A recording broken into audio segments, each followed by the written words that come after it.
Hi అండి, ఎలాగున్నారు? అందరూ బాగున్నారా? నేను సునీత కుకింగ్. ఈరోజు నేనేం చేస్తున్నానంటే చికెన్తో నూడిల్స్ చేస్తున్నాను. అది మసాలా లేకోకుండా చక్కగా ఇంట్లోనే పిల్లలు ఎంతో ఇష్టంగా తింటారు. మనం ఏమీ సాసులు వేయకోకుండా, మసాలాలు ఏమీ వేయకోకుండా చక్కగా ప్లెయిన్గా చేసేది నూడిల్స్ చేస్తున్నాను. అలాగే నేను స్టవ్ వెలిగించి కళాయి పెట్టి నీళ్ళు పెట్టాను. అలాగే ప్లేట్ కూడా పెట్టాను. ఒక బిట్ నూడిల్స్ తీసుకున్నాను. ఆ నూడిల్స్లో ఒక ప్యాకెట్ మసాలా ప్యాకెట్ ఉంటుంది కదా, అది కూడా తీసుకున్నాను. ఇవి మనకి అంత ఎఫెక్ట్ ఇచ్చేది కాదు, మనం వాటర్లో వేసుకునేదే. అలాగే మనం వాటర్లో ఈ ప్యాకెట్ వేసేసుకోవాలి. అలాగే నాకు లైక్ చేయండి, కామెంట్ చేయండి, సబ్స్క్రైబ్ చేసుకోండి. నీళ్ళు పొంగిన తర్వాత నూడిల్స్ వేసుకోవాలి. నీళ్లు పొంగకోకుండా వేయకూడదు, ఎందుకంటే నీళ్లు పొంగకుండా వేస్తే అది అంటుకుపోతుంది, నూడిల్స్ బాగా రాదు. అలా ఉడికేటప్పుడు నేను లైట్గా ఆయిల్ పోస్తున్నాను. ఎందుకంటే ఆయిల్ పోసేది అది నూడిల్స్ అంటుకోదు, దేనికని దానికే మనం ఉంచేసిన తర్వాత సెపరేట్ అయిపోతుంది. అలాగే బెజ్జల గిన్నె తీసుకోవాలి. మనం బెజ్జల గిన్నెని తీసుకుంటే చక్కగా వాటర్ అంతా వెళ్ళిపోయి నూడిల్స్ పొడి పొడిలాడుతూ వస్తుంది. ఇది వంచేసాను. అలాగే అదే గిన్నె తీసుకుని మళ్ళీ స్టవ్ వెలిగించి నీళ్ళు కొంచెం పెట్టాను. లైట్గా సాల్ట్ వేస్తాను, పసుపు చిన్న స్పూన్ వేసాను. అలాగే లైట్గా గరం మసాలా, లైట్గా మిరియాలు, లైట్గా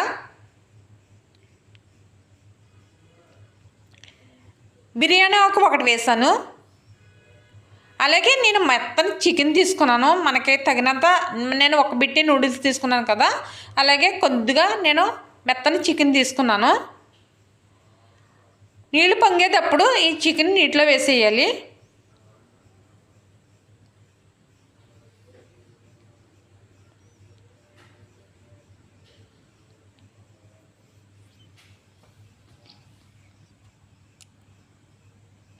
ఇలా వేసిన తర్వాత ఇలా ఉడకనిచ్చుకోవాలి. మనం చాలా ఒక అరగంట టైం ఉడకనిచ్చుకోవాలి.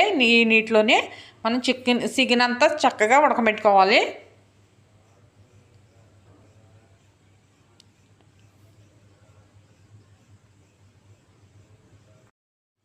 ఉడికిన తర్వాత నేను ఇలాగ ప్లేట్లో తీసేసాను. బాగా ఒక అరగంట ఉడకనిచ్చుకోవాలి. అలాగే నేను కరివేపాకు, కొత్తిమీర తీసి పక్కన ఇలా ప్లేట్లో పెట్టాను. క్యారెట్ 2 తీసుకున్నాను, చిన్న చిన్నవి తీసుకుని ఇలాగ కట్ చేసుకోవాలి. అలాగే పచ్చిమిరపకాయలు 2 తీసుకుని కూడా చిన్నవి కట్ చేసేసాను. అలాగే నూడిల్స్ కూడా రెడీ అయిపోయాయి.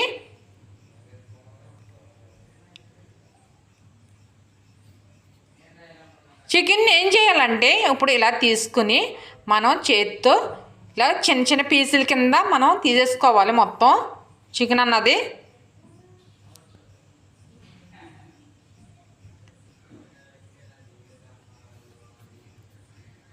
మనం అసలు సాసులు అన్నదే వాడక్కర్లేదు, మన ఎఫెక్ట్ కూడా ఉండదు, చక్కగా అందరం హ్యాపీగా తినవచ్చు.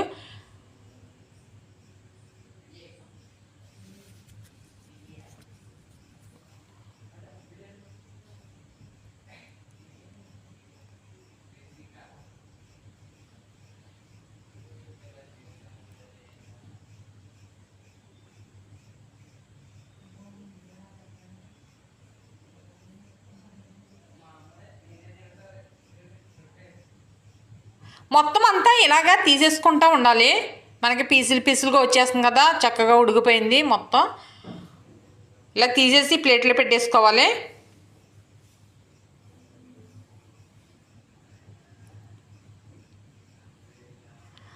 అలాగే స్టవ్ వెలిగించి నేను దాగపెట్టిన పెద్దగా ఉండాలి, మనకి కొంచెం గిన్నె పెద్దగా ఉండాలి, ఖాళీగా ఉండాలి.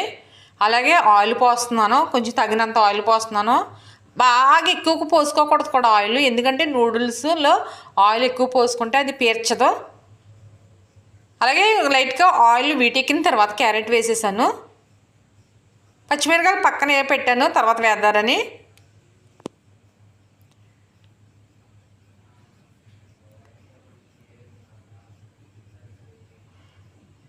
ఇలాగ ఆయిల్లో వేగనిచ్చుకోవాలి క్యారెట్.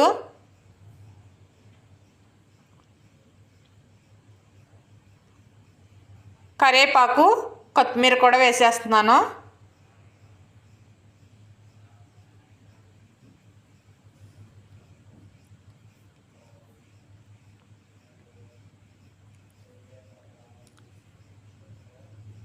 పచ్చిమిరకాయలు కూడా ఇప్పుడు వేసుకోవాలి.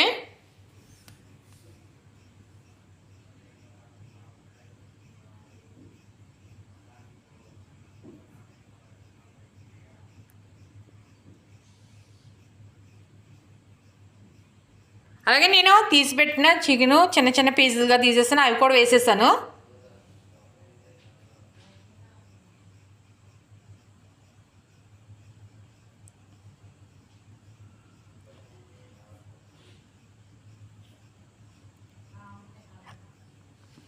ఆయిల్లో ఇలా వేగిన తర్వాత సాల్ట్ వేస్తున్నాను లైట్గా. ఎక్కువ వేసుకోకూడదు, కొంచెం చూసుకోవాలి సాల్ట్ అనేది. అలాగే కారం, స్పూనుడు కారం వేస్తాను. పసుపు వేసుకోకూడదు. అలాగే మిరియాల పొడి లైట్గా వేస్తున్నాను. అలాగే మసాలా పొడి, చికెన్ మసాలా పొడి లైట్గా, ఎక్కువ కాకుండా లైట్గా వేస్తాను. వేసి ఇదంతా మొత్తం కలిపేసుకోవాలి. చికెను, క్యారెట్ ముక్కలు ఇవన్నీ పచ్చిమిరకాయ ముక్కలు వేసాను కదా, అవి కలపాలి మొత్తం.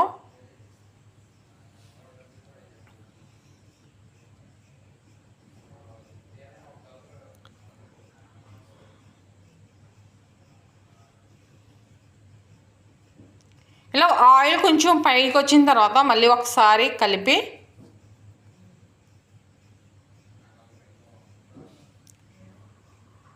నూడిల్స్ ఇవి మొత్తం చూడండి పొడి పొడిలాడుతూ వస్తుంది, ఇవి వేసేసుకోవాలి.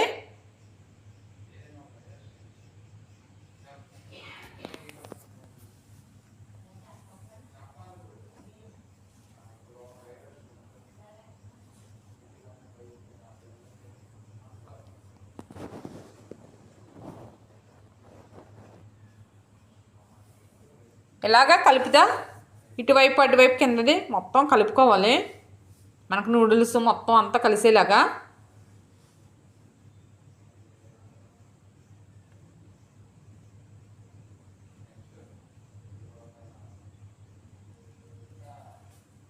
ఒకసారి ట్రై చేయండి, మీకు అర్థమైపోతుంది, చాలా టేస్టీగా వస్తుంది ఇలా చేసుకుంటేనే.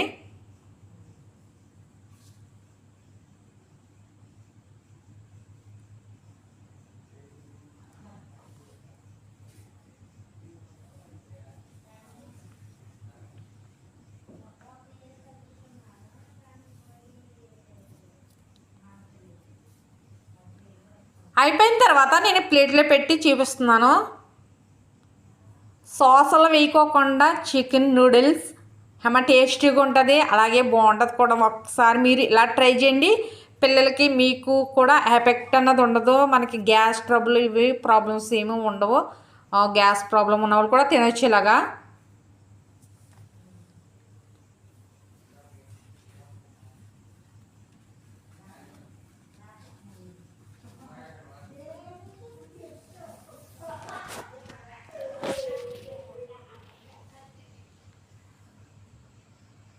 అలాగే నిమ్మకాయ, ఉల్లిపాయ కూడా పక్కన పెట్టుకుని తింటే, నిమ్మకాయ పిండుకుని ఉల్లిపాయ పెట్టుకుని తింటే చాలా, అసలు చెప్పలేము, మాటలు కూడా రావు. ఒకసారి ట్రై చేస్తున్నాను.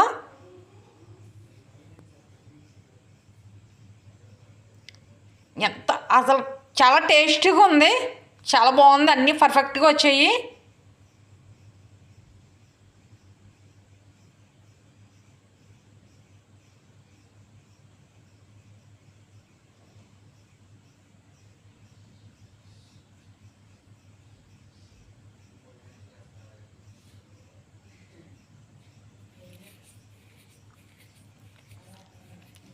సూపర్గా ఉంది.